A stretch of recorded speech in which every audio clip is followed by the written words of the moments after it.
You know, North America is such a dramatic landscape. But not everybody can come up here. Not everybody knows that this does exist. And it's like, to use this vehicle of the miniaturized tree, you're trying to take people there. This tree would have no possibility of being collected. It's completely locked in the rock, but it doesn't matter whether or not a tree is collectible.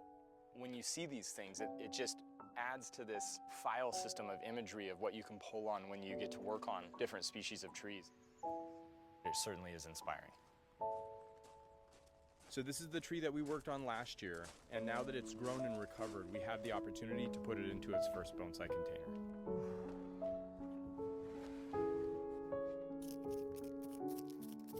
I am sculpting the root system so that it can stand on its own.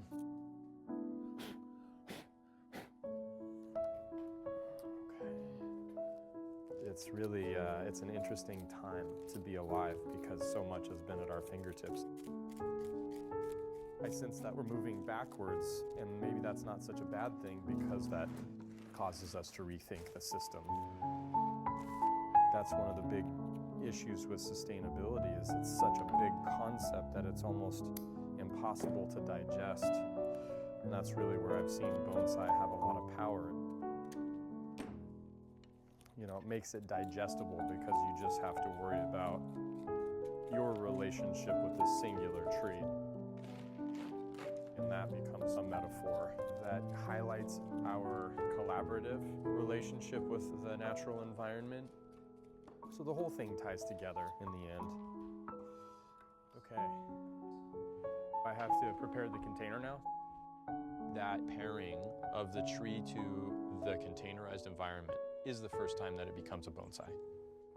Once it's in that bonsai container, you are in a continual collaborative relationship in order for that tree to survive. It's just a little too small. But that's the marriage that allows us to control the energy system of the tree enough to keep it from being a big tree and really empower that stunted tree to have a bigger voice.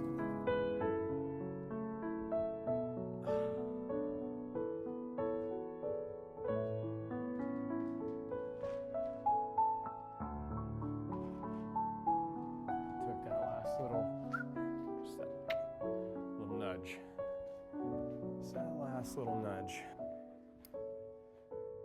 I'm not Japanese. There are things I'll never understand about Japanese culture.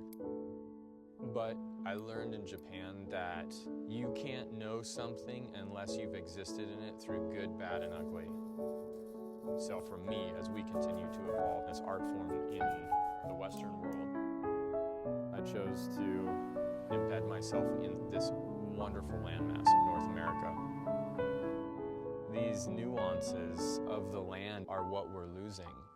And through these little trees, I look at those bigger trees and I recognize that I do have a place in their life cycle. Just in the manner in which I choose to consume resources and how I handle all of the living things that I come into contact with. I think that's really beautiful. It's a real scalable awareness that bonsai has created. And it's like, oh, through this work, I can communicate this relationship that we have. And that has become the greater mission.